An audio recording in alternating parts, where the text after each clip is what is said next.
സുഭാഷിതങ്ങൾ അധ്യായം 7. മകനെ, എൻ്റെ വാക്കുകൾ അനുസരിക്കുകയും എൻ്റെ കൽപ്പനകൾ നിധിപോലെ കാത്തുസൂക്ഷിക്കുകയും ചെയ്യുക. എൻ്റെ കൽപ്പനകൾ പാലിച്ചാൽ നീ ജീവിക്കും. എൻ്റെ ഉപദേശങ്ങൾ കൺമണി പോലെ കാത്തുകൊള്ളുക. അവ നിന്റെ വിരലുകളിൽ അണിയുക, ഹൃദയഫലകത്തിൽ കൊത്തിവയ്ക്കുക. ദുശ്ചരിതയായ സ്ത്രീയിൽ നിന്ന്, മൃദുലഭാഷണം നടത്തുന്ന സ്വൈരിണിയിൽ നിന്ന് നിന്നെ തന്നെ സംരക്ഷിക്കാൻ ജ്ഞാനത്തോട് നീ എൻ്റെ സഹോദരിയാണെന്നും ഉൾക്കാഴ്ചയോട് നീ എൻ്റെ ഉറ്റ സുഹൃത്താണെന്നും പറയുക. ഞാൻ വീടിൻ്റെ ജനാലയ്ക്കൽ നിന്ന് വിരിക്കിടയിലൂടെ വെളിയിലേക്ക് നോക്കി. ശുദ്ധഗതിക്കാരായ യുവാക്കളുടെ കൂട്ടത്തിൽ ബുദ്ധിശൂന്യനായ ഒരുവനെ ഞാൻ കണ്ടു. അവൻ വഴിക്കോണിൽ അന്ത്യമിനുക്കത്തിൽ രാത്രിയുടെയും ഇരുളിൻ്റെയും മറവിൽ അവളുടെ വീട്ടിലേക്കുള്ള വഴിയിലൂടെ നീങ്ങിക്കൊണ്ടിരുന്നു. അപ്പോൾ കുടിലഹൃദയയായ അവൾ വേശ്യയെപ്പോലെ ഉടുത്തൊരുങ്ങി അവനെതിരെ വന്നു. അവൾ ഉച്ചത്തിൽ സംസാരിക്കുന്നവളും തന്നിഷ്ടക്കാരിയുമാണ്. അവൾ വീട്ടിൽ ഉറച്ചിരിക്കാറില്ല. തെരുവിലും ചന്തയിലും ഓരോ മൂലയിലും മാറി മാറി അവൾ കാത്തിരിക്കുന്നു. അവൾ അവനെ പിടികൂടി ചുംബിക്കുന്നു.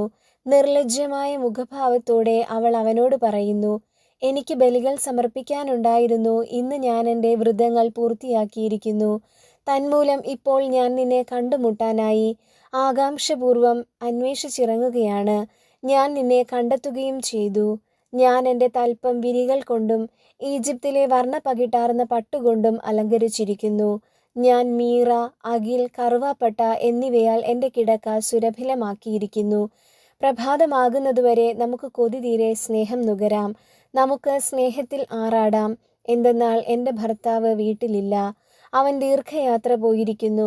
സഞ്ചി നിറയെ പണവും കൊണ്ടുപോയിട്ടുണ്ട്. വെളുത്ത വാവിനെ തിരിച്ചെത്തു. ഒട്ടേറെ ചാടുവാക്കുകൾ കൊണ്ട് അവൾ അവനെ പ്രേരിപ്പിക്കുന്നു. മധുരമൊഴിയാൽ അവൾ അവനെ നിർബന്ധിക്കുന്നു.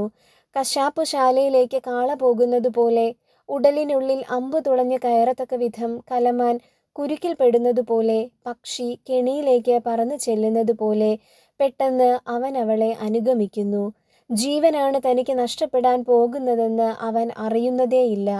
ആകയാൽ മക്കളെ, ഞാൻ പറയുന്നത് ശ്രദ്ധിച്ചു കേൾക്കുവിൻ. നിങ്ങളുടെ ഹൃദയം അവളുടെ മാർഗങ്ങളിലേക്ക് തിരിയാതിരിക്കട്ടെ. നിങ്ങൾ അലഞ്ഞു തിരിഞ്ഞ് അവളുടെ വഴികളിൽ ചെന്നുപെടാതിരിക്കട്ടെ. എന്തെന്നാൽ അനേകം പേർ അവൾക്കിരയായി നിലംപതിച്ചിട്ടുണ്ട്. അതെ, അവൾ മൂലം ജീവൻ നഷ്ടപ്പെട്ടവർ അസംഖ്യമാണ്.